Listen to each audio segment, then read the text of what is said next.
इस दुनिया में कुछ भी सच नहीं सिवाय मौत के। बाकी जो चीजों पर आप सोचते हो ना, ये सच है, ये मुझसे कितना सच्चा प्यार करता है, ये सिर्फ मेरा है। बेटा वो प्यार कितनों के बीच में प्रसाद की तरह बांट रहा होगा तुम्हें नहीं पता। कौन बोला वो अच्छा है? बेटा ये गलत फहमी में बिल्कुल मत रहना कि मेरा वाला अलग है। सारे मर्द एक जैसे होते हैं। अब लड़कियों को मैं समझा दूं, लड़कों की ये फितरत होती है, वो आपके पीछे तब तक दौड़ेगा जब तक आप पट ना जाओ। अरे बाप रे, ये तो धोती खोल रहा है। जिस दिन पट गए उस दिन कहेगा अच्छा पट गई, who is the next now. अब किसके पीछे जाना है? बेटा ये लोग है ना, उसको ऐसे चैलेंज लेते हैं। ये जो आप सोचते हो ना मैं इनका पहला प्यार हूँ या मैं इनका आखिरी प्यार हूँ, ये कब्र में पांव लटकाए रखते हैं ना, तब तक इनका दिल जवान रहता है। प्यार एक ऐसा शब्द है ना जो कभी किसी को बिगाड़ नहीं सकता, हमेशा वो सुधारता ही है। मैंने लोगों को देखा है कि ब्रेकअप के बाद सिगरेट पीना स्टार्ट कर देते हैं। भाई वो प्यार नहीं था, उनकी जिंदगी बर्बाद हो जाती है। भाई वो मोहब्बत नहीं थी, वो सिर्फ अट्रैक्शन था। क्योंकि जहां मोहब्बत होती है ना, वहां सबसे पहली चीज होती है अंडरस्टैंडिंग, म्यूचुअल अंडरस्टैंडिंग। वहां रातों बात नहीं होती, वहां बात करने के लिए तड़प नहीं होती, बातें हो जाती हैं। जितनी भी होती हैं खूबसूरत तरीके से होती हैं। अब मोहब्बत का इंतकाम ये भी नहीं होता कि आप दोनों हमेशा साथ रहो। जरूरी नहीं मोहब्बत हो तो सामने वाला मिल जाए, मिल जाए तो बहुत अच्छी बात, नहीं मिले तो कैरिस दैट कि सामने वाला तो खुश है। उससे नफरत नहीं हो सकता कभी। अगर आपको नफरत हो रही है तो वो प्यार नहीं था। कोई इंसान गलत हो सकता है, लेकिन कभी आप खुल के गलत बोल नहीं पाओगे उसे। जिक्र कर सकते हो बट नफरत नहीं कर सकते। आपके बाद जो अगली जनरेशन आएगी वो शौक पूरे कर पाएगी। आप वो जनरेशन ही नहीं हो जो शौक पूरे कर पाओगे। आपको तो अपने घर को अभी गरीबी से बाहर निकालना है, आपके ऊपर तो जिम्मेदारियां हैं। वो आपके आने वाली जनरेशन है, जो आपका बेटा होगा ना, वो बोलेगा पापा I have like lot of interest in this kind of music. तो आप बोलोगे या बेटा you have to do this. तो वो सारी अय्याशी वही कर पाएगा, है ना। वो नहीं समझ पाएगा कि आप कहाँ से लाए हो। और जो सबसे अच्छा बाप मुझे लगा पिछले 10-20 साल में इस समाज में, सबसे अच्छा बाप, वो मध्य प्रदेश के सागर में रहता है, एक कॉन्ट्रैक्टर है। 2018 में खबर पड़ी, मैं पढ़ के दिन भर खुश रहा उस खबर को पढ़ने के बाद। उसका बच्चा 10वीं क्लास में फेल हो गया। अब हम सबके बच्चे फेल होते कहीं ना कहीं। अब पूरी क्लास में फेल नहीं होता, एक सब्जेक्ट में फेल हुआ, कहीं नंबर कम आ गए, सब होता ही है हमारे साथ, कौन सी खास बात इसमें। पर हम सब छिपाने में लग जाते हैं। हम सब बच्चों पर दबाव बना बना के उनको कोटा भेजते हैं, और फिर हम खबरें पढ़ते हैं कि एक साल में 25-30 बच्चों ने सुसाइड कर लिया कि वो दबाव झेल नहीं पाए सफलता को।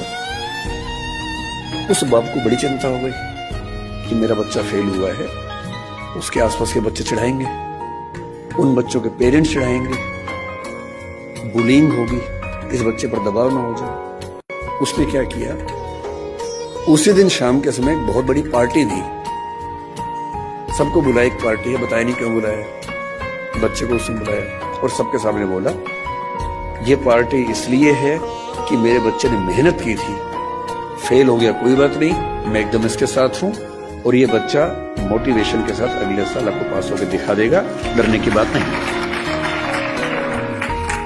और मैं दंग रह गया कि कोई बात इतना सुंदर कैसे हो सकता है, इतना खूबसूरत बात कि मेरा बच्चा फेल हो गया, मैं तो इसको भी सेलिब्रेट करूंगा। भाई मेरे बच्चे ने मेहनत की थी, नहीं रिजल्ट आया तो क्या हो गया। मैं क्यों एक्स्ट्रा वजह बनूं कि उस बच्चे के डिप्रेशन में जाने की, एंजाइटी में जाने की। देखो आज दुख तो हो रहा होगा, और ठीक है ना यार, दुखी नहीं होंगे क्या कि चीज को बहुत चाहो, दिन रात सोते जागते उठते बैठते किसी एक चीज का नाम लेते रहो, मन में पूरा भरोसा हो कि ये हो जाएगा, ना हो उसके बाद तुम दुखी भी ना हो तो इंसान थोड़ी हो यार। रोना भी आ रहा होगा, रो लो यार आज। दरवाजा बंद करो, रो दो। ये हिंदू मुसलमान आज क्यों हो रहा है? कौन है इसका जन्मदाता? किसने इस जहर को बोया है और कौन इस जहर के फायदे से मजा ले रहा है? ये जो इंडिया पाकिस्तान का बंटवारा हुआ ना तो इसे हिंदुओं ने किया, ना इसे मुसलमानों ने किया। सामने से वो आपको दिखाई पड़ रहे हैं। इसको किया पश्चिम ने, यूरोप ने, अमेरिका ने। भाई दो देश पैदा होंगे, फिर दो देशों के बीच में झगड़ा होगा, एक मुद्दा पैदा करवा दो, फिर दोनों क्या खरीदेंगे? हथियार खरीदेंगे। और आधुनिक हथियार बना कौन रहा है? पश्चिम। पाकिस्तान में भूखमरी देखो, गरीबी देखो, लेकिन F-16 खरीदना है। अगर मोबाइल की सिर्फ नोटिफिकेशन की टोन बजी, हमें पता लग गया कि कोई मैसेज आया है, सिर्फ इतना कि कोई मैसेज आया है। रिसर्च कहती है 10-15 पॉइंट तो IQ, 10-15 पॉइंट तो फोकस हमारा उसी समय गिर जाता है। हमने कुछ नहीं किया, बस पता है कि वहां पे कोई टोन बजी है, कोई मैसेज आया है, वहीं पे बस फोकस गिर जाता है। और अगर उसे देख लिया तो पूरा कंसंट्रेशन भगवान भरोसे, फोकस राम भरोसे। अगर आप सक्सेस हो जाओगे ना, एक अच्छे पोस्ट पे पहुंच जाओगे, तो कोई लड़की भी आपके लिए अपने माँ बाप से लड़ेगी। आपको क्या लगता है, बेरोजगार हो तुम, 2 महीने का खर्चा नहीं उठा सकते हो, फैमिली का खर्च नहीं उठा सकते हो, तो तुम्हें क्या लग रहा है कोई लड़की लड़ेगी अपनी फैमिली से? तो जिसके लिए तुम सैड सॉन्ग सुनते हो, जिसको तुम बोलते हो कि बदल गई, ये हो गई, उसकी गलती भी नहीं, गलती है तुम देर से कामयाब हुए। जितना जल्दी कामयाब हो उतना ज्यादा अच्छा रहेगा। जितना देर से कामयाब हो गए, बेचारी क्या करेगी सब यहाँ पे। हमारे मोहल्ले में एक गरीब लड़की की शादी हुई, तो जो जहाँ शादी हो रही थी ना, इतना अच्छा घर था, आपको बता, मतलब जब लड़की की बारात जा रही थी ना, तो गरीब लोग थे, अपने हिसाब से सामान दिए होंगे। लड़का का पिता आके और बाजार में से फ्रिज और कूलर खरीद के अपने पैसा से, और जो लड़की की विदाई हो रही थी ना, तो लदवा दिया कि कम से कम समाज को तो कह देगा ना कि लड़कियां दहेज दिया, अपने पैसा से, अपने पैसा से। तो आज भी गांव में ना बहुत जगह ऐसे मिलते, इंसानियत जिंदा है। तब लगता है कि हमें क्यों विश्व गुरु कहा जाता था, और उन्हें देख के लगता है कि हाँ हमारा देश महान था।